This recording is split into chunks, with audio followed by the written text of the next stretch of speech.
Hi guys, for today's video, we're gonna make cooked chicken fillet. So, isang buong chicken fillet hiniwa natin into 3 pieces. So, manipis lang ito guys. Ganyan lang siya kanipis. So, ito lahat, mga half kilo na ito. Ayan, so umpisahan na po natin ang paghiwa ng ating 1 big onion. Actually, you can use red onion, but I like using this one instead of red onion kasi medyo sweet siya guys. Yeah, matamis din onion. At saka hindi sobrang tapang. Alright, so hiwain natin siya ng ganito lang naman kanipis.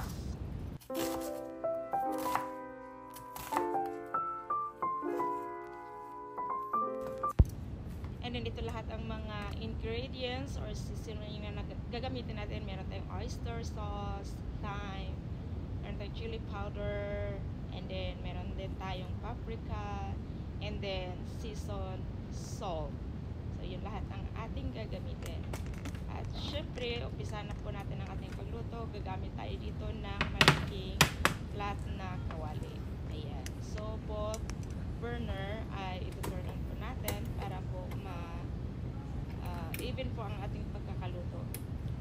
Ayan.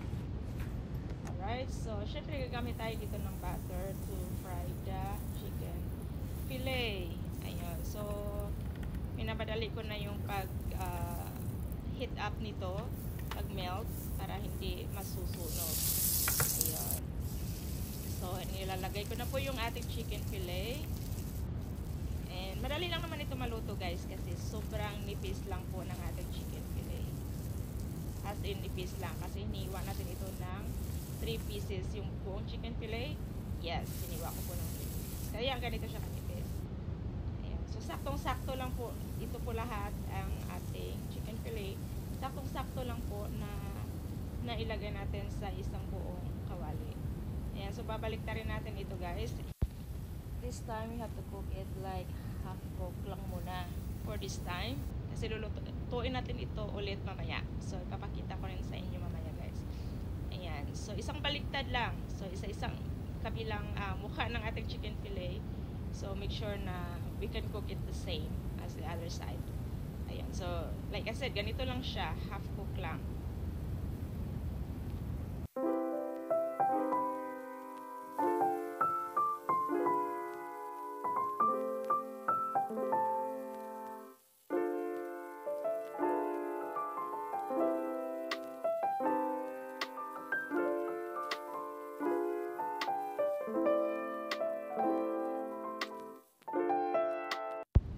And then, gagamitin natin uli yung ating kawali. So, syempre, nilagyan na natin ng oil.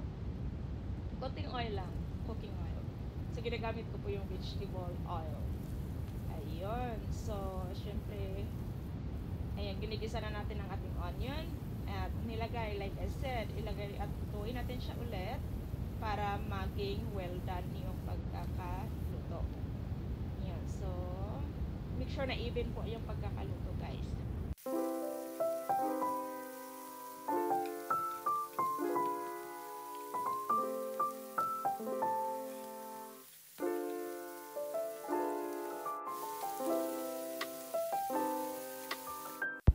And then start na po tayo mag-season. So, uunahin natin yung seasoned salt. So, kahit mga 1/4 teaspoon lang, and then chili powder 1/4 teaspoon, and then paprika 1/4 teaspoon, okay na. And then pinch of thyme kasi sobrang maamoy po ito, malasa. Ayun. And then oyster sauce, so estimated like 1 tablespoon of oyster sauce, pwede na. Ayan, babaliktaran na lang po natin ito from time to time para even po yung pagkakaluto ng ating chicken fillet. Ayan, so look at that guys. Alright, turn out really good na. Ayan, sarap. And syempre, sobrang bango po. Ayan, so I want it well done. Kasi when it comes to chicken guys, make sure po na well done po yung pagkakaluto.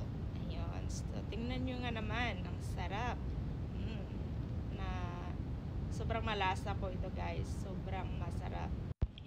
Actually, this is not the first time I cook this one. This is my third time I cook this, and it was turned out really good. So I feel like, okay, I wanna cook this one again and make a video to share to you guys.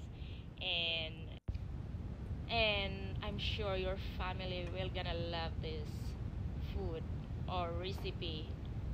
And yes, guarantee ko po sa inyo guys, sobrang sarap po ito. So ito na po lahat. Look at that, the color, texture, and everything looks good. Thank you for watching. Hope you enjoy our video for today, and please don't forget to hit likes, subscribe, and hit notification bell so that you will be always notified on our next video. And you may also follow our Facebook page, Negosyo Recipes. Thank you for watching. God bless and bye bye.